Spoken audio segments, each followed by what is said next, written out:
تو اس پہ فقہا ڈسکشن کرتے ہیں کہ قرآن و سنت میں کفر کا لفظ دو قسم کے کفر میں استعمال ہوا ہے، ایک کفر اکبر اور ایک کفر اصغر. جیسے شرک کی دو قسمیں، شرک اکبر، شرک اصغر.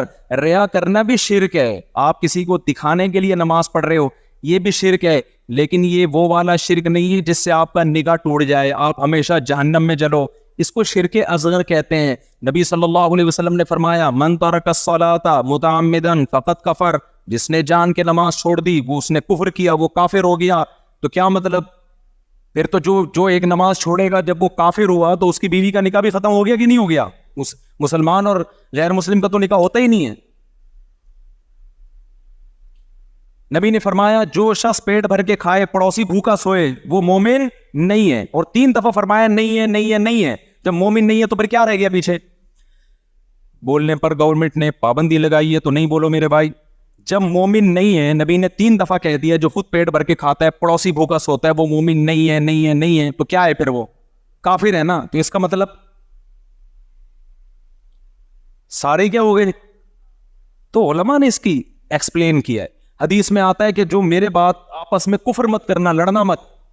کیا مطلب؟ مسلمانوں کا آپس میں لڑنا کیا ہے؟ کفر ہے. حدیث سے پتہ چلتا ہے نا، کافر مت بن جانا کہ گردنیں مارنے لگو ایک دوسرے کی. لیکن قرآن کیا کہتا ہے؟ وَإِن طَائِفَتَانِ مِنَ الْمُؤْمِنِينَ اقْتَتَلُوا، مومنین کی 2 جماعتیں آپس میں لڑ پڑیں تو ان میں صلح کرواؤ. دونوں جماعتیں لڑ کے ایک دوسرے کی گردنیں مار رہے ہیں اور قرآن ان کو کیا کہہ رہا ہے؟ مومن کہہ رہا ہے کہ نہیں کہہ رہا؟ اس سے پتہ چلتا ہے کہ حدیث میں جو کافر کا لفظ آیا ہے وہ کفر دون کفرین ہے، چھوٹا کافر. وہ کافر جس سے انسان اسلام سے خارج ہو جاتا ہے وہ والا کافر یہاں مراد نہیں ہے. تو پراپر وے میں جب علم حاصل ہوتا ہے تو کفر کے فتوے احتیاط سے لگتے ہیں. ایک اسکالر تقریر کر رہے تھے کہ وَمَن لَمْ يَحْكُمْ بِمَا أَنزَلَ اللَّهُ فَأُولَٰئِكَ هُمُ الْكَافِرُونَ، جو قرآن پہ فیصلہ نہ کرے وہ کافر ہے. اور کہہ رہے تھے کہ مولویوں سے فتویٰ مت لو، جب قرآن کہہ رہے کہ وہ کافر ہے تو مولویوں کے پاس کیوں جاتے ہو؟ سمجھ میں آ رہی ہے بات؟ تو جنہوں نے مجھ سے یہ کہا نا، یہ اسکالر کا کال پیش کیا اور وہ بھی اس پہ ٹٹے ہوئے تھے کہ سارے کافر ہیں. میں نے کہا مجھے بتاؤ قبائلی علاقوں میں جب آپ لوگ، وہ پٹھان تھے اور وزیرستان کے، میں نے کہا قبائلی علاقوں میں جب آپ لوگ کے جھگڑے ہوتے ہیں تو جو جرگہ سے فیصلہ کرواتے ہو کیا وہ ہمیشہ شریعت کے مطابق ہوتا ہے؟ کبھی شریعت کے مطابق بھی ہوتا ہے اور کبھی شریعت کے خلاف بھی ہوتا ہے. تو کیا وہ سردار کافر ہو گئے ہیں؟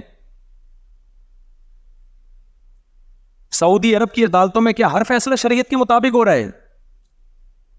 ہر فیصلہ کیا شریعت کے مطابق ہو رہا ہے؟ پوری دنیا میں کون سی عدالت ایسی بچی ہے جو کہے کہ 100% ہم شریعت کو فالو کر رہے ہیں؟ سوائے افغانستان میں شاید ہوگا، باقی تو کہیں بھی نہیں ہے. تو بچا کیا آپ کے پاس میرے بھائی؟